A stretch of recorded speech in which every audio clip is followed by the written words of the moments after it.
निपुण सहगल हमारे सहयोगी अब हमारे साथ जुड़ गए हैं। निपुण सहगल खुद कोर्टरूम के भीतर थे जब यह फैसला पढ़ा जा रहा था। डिटेल्स निपुण सहगल दर्शकों को अब बताइए।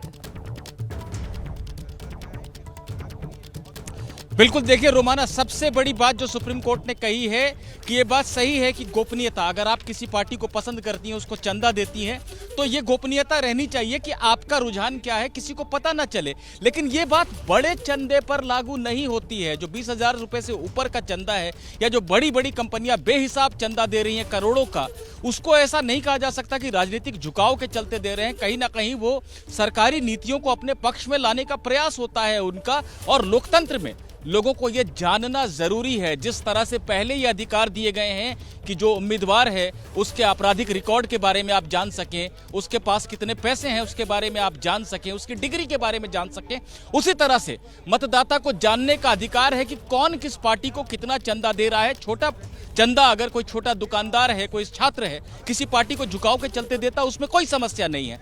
लेकिन करोड़ों का चंदा दिया जा रहा है और इलेक्टोरल बॉन्ड योजना उसको गोपनीय बनाए रखने की व्यवस्था करती है।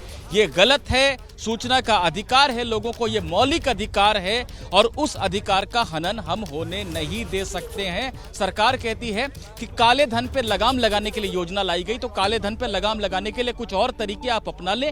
ये तरीका जहां पर लोगों को जानने का जो हक है उसका हनन किया जा रहा है, उसकी अनुमति नहीं दी जाएगी। ये योजना असंवैधानिक है और अब एक पैसा भी इलेक्टोरल बॉन्ड के जरिए राजनीतिक पार्टियों को नहीं मिलेगा। यानी किसी को बॉन्ड मिला हुआ है और वो उसको कैश नहीं करा पाया है तो उसे बैंक में जाकर वापस करना पड़ेगा। और बैंक में अगर वो कैश कराने जाएगा तो बैंक उसको अब कोई पैसा नहीं देगा।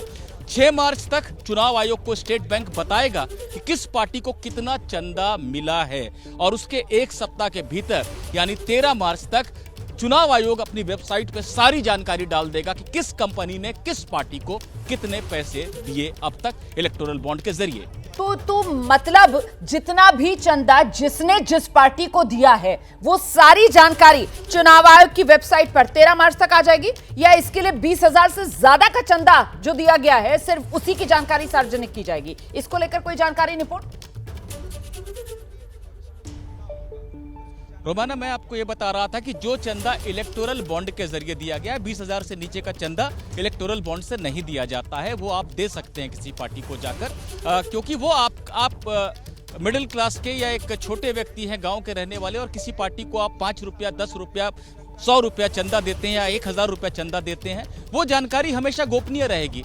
आप उस पार्टी के कार्यकर्ता हो सकते हैं, समर्थक हो सकते हैं, लेकिन आप बड़ी कंपनी हैं और करोड़ों का चंदा दे रहे हैं तो वो चंदा आप इलेक्टोरल बॉन्ड खरीद कर ही 2018 से लेकर अब तक दे रहे थे। यानी आप बैंक में जाते थे, बॉन्ड खरीदते थे स्टेट बैंक से और वो जाकर अपनी पसंदीदा पार्टी को या जिस पार्टी से आपको फायदा मिल सकता है उसको दे देते थे। वो जानकारी अब नहीं छुप सकेगी। गोपनीयता की जो बात सरकार कह रही थी, सुप्रीम कोर्ट ने उसे नहीं माना है और इलेक्टोरल बॉन्ड के जरिए 2018 से लेकर अब तक जिस पार्टी को जितना चंदा जिसने दिया